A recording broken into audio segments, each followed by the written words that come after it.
Selamat bertemu kembali di mata kuliah akuntansi sektor publik dan kita masuk ke pertemuan 10 ya. Kita akan membahas pengukuran kinerja sektor publik. Saya akan langsung masuk ke materi yang sudah saya siapkan ya. Jadi apa yang dimaksud dengan pengukuran kinerja sektor publik ya? Di sini adalah suatu sistem yang bertujuan untuk membantu manajer publik menilai pencapaian suatu strategi, yaitu melalui alat ukur finansial dan non-finansial. Nah, jadi yang dimaksud di sini adalah bagaimana kita melakukan pengukuran, ya, bagaimana melakukan melihat apakah suatu target atau yang sudah kita buat itu sudah tercapai atau belum, ya, baik secara non-finansial maupun secara finansial. Nah, untuk pengukuran ini kita akan menetapkan reward and punishment system. Ya. Jadi untuk menggunakan pengukuran kinerja sektor publik, biasanya kita akan menggunakan sistem reward and punishment.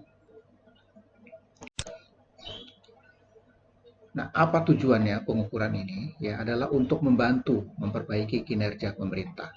Dan juga di sini akan digunakan juga untuk mengalokasikan sumber daya dan pengambilan keputusan. Ya, jadi sebelum pemerintah melakukan pengambilan keputusan, tentu dia harus memiliki alat ukur bagaimana pekerjaan dari sektor publik yang sudah dilakukan tersebut. Nah, dan juga di sini dengan adanya pengukuran kinerja, ini akan mewujudkan pertanggungjawaban publik ya dan memperbaiki komunikasi secara kelembagaan. Nah, inilah yang akan kita bahas ya. Nah, tujuan dari sistem pengukurannya ini sendiri adalah untuk melakukan komunikasi strategi ya secara lebih baik ya. Kenapa? Karena nanti antar lembaga, antar instansi tentu saling berkomunikasi ya. Bagaimana yang akan mereka lakukan sebaik mungkin, apa yang mereka akan terapkan ya di dalam lembaga atau kinerja atau instansinya ya. Dan di sini perlunya komunikasi antara kedua lembaga ataupun beberapa lembaga tersebut. Dengan mengukur kinerja finansial dan non finansial secara seimbang, ya nanti akan dapat ditelusuri perkembangan pencapaian strategi. Ya, jadi nanti setelah kita lihat baik itu secara angka-angka ataupun secara kualitatif, ya kita akan bisa melihat apakah strategi yang sudah kita kembangkan terhadap sektor publik tersebut sudah dapat dicapai atau belum. Ya. Dan juga di sini untuk manajer level menengah, ya ataupun manajer level bawah. Ini nanti akan tercapai motivasinya ya untuk mencapai goal congruence-nya dalam hal ini. Nah, sebagai alat untuk mencapai kepuasan ya berdasarkan pendekatan individual dan kemampuan kolektif yang rasional. Ya, ini adalah tujuan yang berikutnya ya dari sistem pengukuran kinerja. Kita lanjutkan.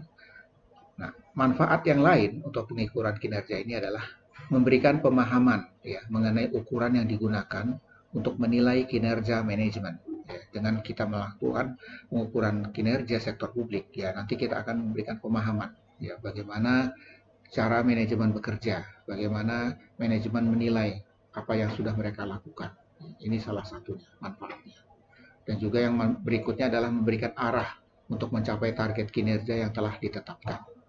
Arah yang bagaimana yang harus yang akan kita lakukan ya, dan capaian sudah sampai di mana itu semua akan terukur melalui pengukuran kinerja sektor publik. Dan yang lain adalah memonitor dan mengevaluasi pencapaian kinerja ya, kemudian membandingkannya dengan target kinerja serta melakukan tindakan korektif untuk memperbaiki kinerja. Nah, dasarnya ini adalah nanti akan diberikan, baik apakah itu penghargaan atau hukuman, ya, atau kita kenal dengan reward and punishment, ya, atas ya prestasi yang diukur, ya, dan juga atas pengukuran kinerja yang telah disepakati. Ya.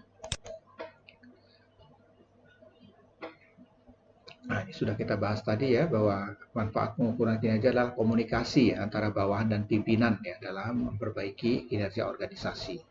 Kemudian juga manfaatnya adalah mengidentifikasi apakah kepuasan pelanggan sudah terpenuhi. Dan juga membantu memahami proses kegiatan instansi pemerintah. Dan yang berikutnya adalah memastikan bahwa pengambilan keputusan dilakukan secara objektif. Itu adalah manfaatnya. Nah, kita tadi sempat menyinggung ya, ada informasi yang digunakan untuk pengukuran kinerja. Ya, itu yang disebut dengan informasi finansial. Ya, ini adalah berdasarkan anggaran yang telah dibuat. Ya, biasanya setiap tahun perusahaan membuat anggaran, kemudian anggaran itu nanti akan terdiri dari angka-angka apa yang harus dilakukan, target apa yang harus dicapai, semua ada di dalamnya. Nah, nanti di sini setelah anggaran selesai, kemudian apabila anggaran digunakan, ya, maka nanti dalam perjalanannya akan dilakukan analisa varian ya antara kinerja yang aktual ya dengan yang dianggarkan. Nah, inilah yang disebut dengan informasi secara finansial. Nah, kalau yang disebut dengan informasi non finansial ini biasanya dapat dinyatakan dalam bentuk variabel kunci ya atau disebut juga key success factor. Ya. Nah, variabel kunci ini adalah variabel yang mengidentifikasi faktor-faktor yang menjadi sebab kesuksesan suatu organisasi. Ya, biasanya item per item ya lebih detail ya dan ini tercantum dalam informasi non finansial. Nah, untuk melihat apa aja yang menjadi key suksesnya atau variabel kunci ya. Pertama adalah menjelaskan faktor pemicu keberhasilan dan kegagalan organisasi. Ya, tentu variabel kunci ini akan melihat ya apa saja yang menjadi hal-hal yang menjadi keberhasilan ya dalam organisasi tersebut dan juga melihat apa yang menjadi kegagalan dalam organisasi tersebut. Dan karakteristik lain ya, ini biasanya faktor kunci ini sangat volatile ya, dapat berubah dengan cepat ya. Dan yang lain adalah perubahannya tidak dapat diprediksi. Nah, jika terjadi perubahan perlu diambil tindakan segera dan variabel tersebut dapat diukur ya baik secara langsung maupun melalui ukuran antara. Nah, ini kita coba lihat contoh ya. Ini adalah variabel kunci ya. Yang kita jadikan variabel kunci ini adalah rumah sakit atau hotel ya. Nah, di sini yang menjadi variabelnya adalah hunian kamarnya, tingkat hunian kamarnya. Ya, itu kamar yang dipakai atau total kamar yang tersedia. Nah, bagaimana dengan klinik kesehatan? Ya, variabel kuncinya tentu adalah jumlah pelanggan atau masyarakat yang dilayani per hari. Dan kalau PLN tentu adalah kilowatt hour yang terjual. Sedangkan kalau Telkom itu adalah jumlah pulsa yang terjual. Untuk PDAM tentu adalah jumlah debit air yang terjual. Dan untuk PU atau pekerjaan umum yaitu panjang jalan yang dibangun atau diperbaiki atau panjang jalan yang disapu atau dibersihkan. Dan untuk kepolisian, ya variabel kuncinya adalah jumlah kriminalitas yang tertangani, ataupun jumlah kecelakaan atau pelanggaran lalu lintas, atau jumlah pengaduan masyarakat yang tertangani. Ini adalah contoh ya untuk variabel kunci dalam organisasi sektor publik. Nah, selain penghitungan, ya kita juga akan mengukur secara balance scorecard namanya. Ya, di sini dia mengukur kinerja organisasi dari aspek finansial dan non finansial. Ya. Dan pengukurannya itu ada 4 aspek ya. Pertama adalah perspektif finansial, kemudian kedua perspektif kepuasan pelanggan, dan ketiga adalah perspektif efisiensi proses internal, dan keempat adalah perspektif pembelajaran dan pertumbuhan. Nah, ini adalah 4 aspek dalam balance scorecard. Kita lihat yang pertama ya, yang disebut dengan perspektif finansial ya. Ini adalah aspek keuangan yang menunjukkan apakah perencanaan, ya, implementasi dan pelaksanaan dari strategi memberikan perbaikan yang mendasar. Dan di sini pengukuran kinerja akan mempertimbangkan adanya tahapan siklus kehidupan bisnis, ya, yaitu adalah growth, ya, kemudian sustain, bertahan, kemudian harvest, menuai. Ini adalah perspektif finansial. Bagaimana dengan perspektif kepuasan pelanggan atau customer satisfaction? Di sini ditujukan pada kemampuan internal ya untuk peningkatan kinerja produk, inovasi dan teknologi ya dengan memahami selera pasar. Dalam perspektif ini peran riset pasar sangat besar. Ya, ini berarti akan ada hubungannya dengan customer ya. Nah, yang ketiga itu adalah perspektif efisiensi proses internal. Ya. Kita tahu bahwa 3 proses bisnis utama itu adalah proses inovasi, kemudian proses operasi, dan ketiga pelayanan purna jual. Ini biasanya saling berkaitan satu dengan yang lainnya. Untuk yang keempat adalah perspektif pembelajaran dan pertumbuhan. pentingnya suatu bisnis untuk terus mempertahankan karyawan, ya, kemudian memantau kesejahteraan karyawan dan meningkatkan pengetahuan karyawan. Ya, kenapa? Karena karyawan adalah aset dari suatu perusahaan, dan apabila terus karyawan yang melakukan pembelajaran, ya tentu dari sini akan meningkatkan secara tidak langsung pengetahuan dari karyawan tersebut, dan kesejahteraannya secara tidak langsung juga akan meningkat. Nah, dengan meningkatkan pengetahuan karyawan, itu akan meningkatkan kemampuan karyawan untuk berpartisipasi dalam pencapaian hasil dan tujuan perusahaan. Ya, di sini akan berpengaruh semuanya dalam hal ini. Bagaimana peranan indikator kinerja dalam pengukuran kinerja? Ya, indikator kinerja digunakan sebagai indikator pelaksanaan strategi yang telah ditetapkan. Kemudian indikator kinerja dapat berbentuk faktor-faktor keberhasilan utama organisasi dan indikator kinerja kunci. Faktor keberhasilan utama adalah suatu area yang mengindikasikan kesuksesan kinerja unit kerja organisasi.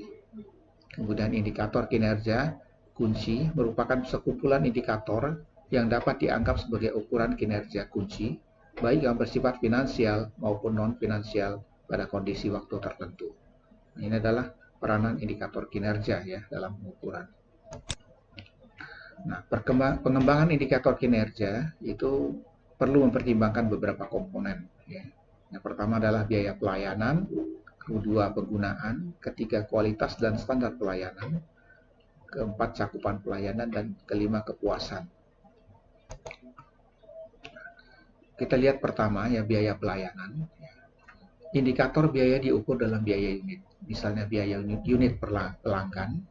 Jika tidak dapat ditentukan biaya unitnya, maka dibuat indikator biaya proksi. Misalnya belanja per 1000 penduduk. Kemudian yang kedua, penggunaan. Ya, indikator ini membandingkan antara jumlah pelayanan yang ditawarkan dengan permintaan publik. Contoh rata-rata jumlah penumpang per bus yang dioperasikan. Kualitas dan standar pelayanan. Indikator ini merupakan yang paling sulit diukur karena menyangkut pertimbangan yang sifatnya subjektif. Contoh, perubahan jumlah komplain masyarakat atas pelayanan tertentu. Dan yang keempat adalah cakupan pelayanan. Indikator ini perlu dipertimbangkan jika terdapat kebijakan atau peraturan perundangan yang mensyaratkan untuk memberikan pelayanan dengan tingkat pelayanan minimal yang telah ditetapkan. Nah, yang terakhir ya adalah kepuasan. Ya. Dan indikator ini diukur melalui metode jejak pendapat secara langsung. Ya, misalnya metode penjaringan aspirasi masyarakat atau dengan indikator proksi, ya, misalnya jumlah komplain. Kita lihat bagaimana contoh pengembangan indikator kinerja. Ya. Dan pertama misalnya rumah sakit. Ini kita akan melihat indikatornya dari biaya total rata-rata pasien yang masuk. Kemudian biaya rata-rata rawat jalan per pasien yang masuk, biaya rata-rata pelayanan medis dan paramedis per pasien yang masuk, kemudian biaya rata-rata pelayanan umum non-klinis per pasien yang masuk, penggunaan fasilitas, rata-rata masa tinggal pasien di rumah sakit, jumlah pasien rata-rata per bed per tahun, rasio antara pasien baru dengan pasien lama yang masuk kembali, dan proporsi tingkat hunian. Ini adalah indikator kinerja untuk rumah sakit. Bagaimana dengan klinik kesehatan?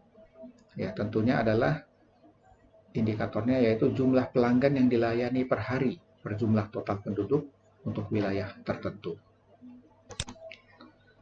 Bagaimana dengan unit pekerjaan umum? Ya, indikatornya adalah panjang jalan yang dibangun atau diperbaiki, ya, atau total panjang jalan, ya, atau panjang jalan yang disapu atau dibersihkan, ya, per total panjang jalan, kondisi jalan dan keamanan jalan.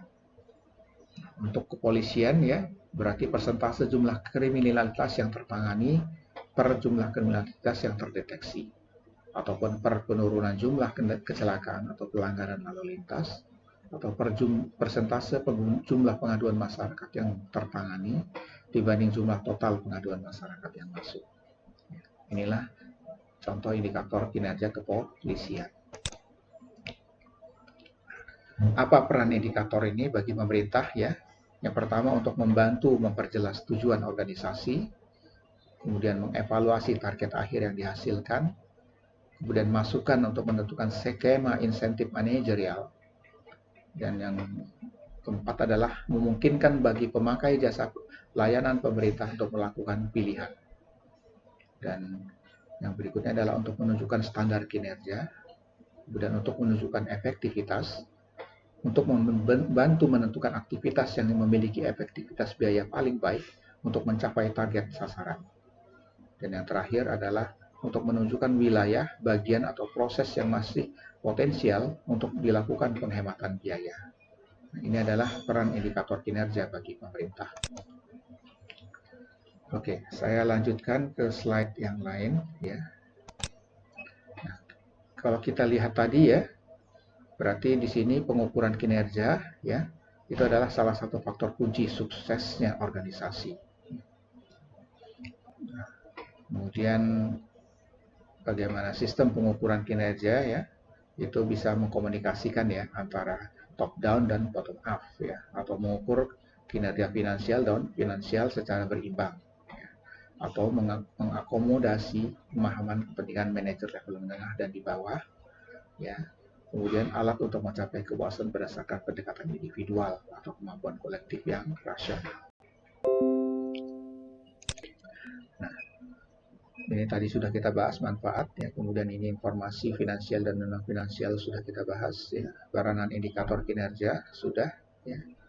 Kemudian ini kita melihat bagaimana mekanisme penentuan indikator kinerja ya. Yang pertama adalah sistem perencanaan dan pengendalian. Ya, tentu dalam mengukur suatu kinerja kita harus melakukan perencanaan dahulu dan setelah itu kita akan melakukan monitoring atau pengawasan.